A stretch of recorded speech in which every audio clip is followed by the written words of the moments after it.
E3 here, continuing the journey of glioblastoma discovery to full healing and integration. So, it was a beautiful experience living with my mom. It was like Spirit brought us together to let go of the unnecessary and bring in higher levels of love and connection. And it was a painful way for me to do it, and painful for her too. But I believe that it was part of our soul's path. And I'm in the hospital now. I just had surgery around I think 7 days ago, head surgery. So I might be closing my eyes at times because it's hard to look at the phone screen, even if the phone is dimmed all the way, which it is now, with the pre-seizure auras. So, but yeah, my point in sharing that is that the causes of the cancer, it was like I had the opportunities to go back to the roots, which was not my mom or anyone else, but it was different energies, different thoughts, different beliefs. And in a sense, I fully created the glioblastoma on a certain level. And at the same time, I didn't create it at all. And it was perfect, and it's the best thing to ever happen to me, and it's perfectly in alignment with my highest life path of being an artist, musician, healer, coach, teacher, shaman, angel, warrior. So this cancer experience was and is a necessary part of my highest expression in this life. Now, I didn't consciously choose to have glioblastoma, but my soul sure did choose to. So, this is much different than spiritual bypassing. Luckily, I had a certain level of integration before the cancer diagnosis. Otherwise, I would have been dead by now, or dead or completely psychologically and emotionally and spiritually fractured and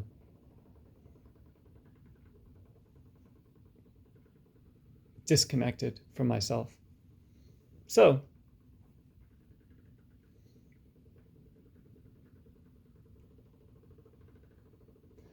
yeah, it was all perfect, but there just wasn't enough. It didn't feel right to stay with my mom and stepfather.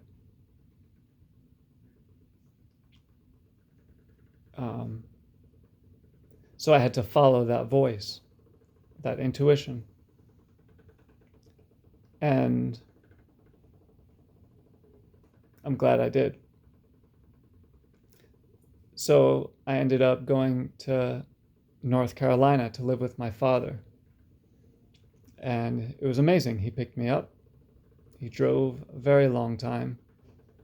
I don't know how many hours each way. It was pretty far from North Carolina to New York. Packed up everything. It was a little bit dangerous because of the seizure activity, but I knew I had to leave New York, and I didn't know what would come, what would happen, but I wanted to see my dad anyway. That's part of why I traveled from Hawaii to New York to work, save up, see my mom, see my dad, and then, in a sense, move on into the next stage of my life. So, I'm in a lot of pain right now. So I'm going to end this part of the series here, and I'll continue probably tomorrow when there's less pain.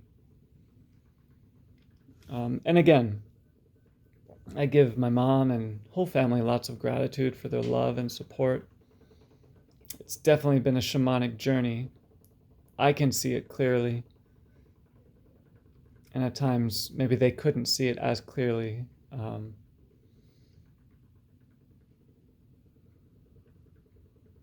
But my prayer is that the vibration of everyone I've interacted with on their soul level, on all levels, can be increased.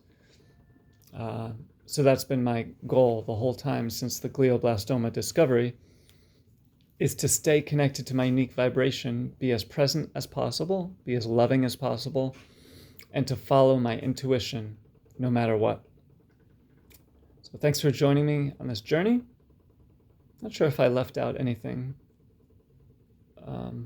Oh yeah, well, I mean, while in New York, there was tons of pain. So many times I had to go back to the ER because of the extreme head pain from the surgery, grand mal seizures, which were not fun at all.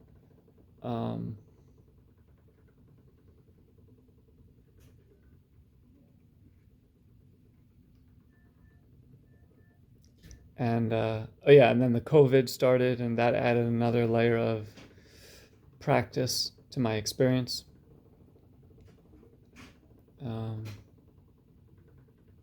Yeah, so thanks for joining this journey. I look forward to sharing more in the next part. E3 here, embodied, empowered. Make sure the wires don't catch. And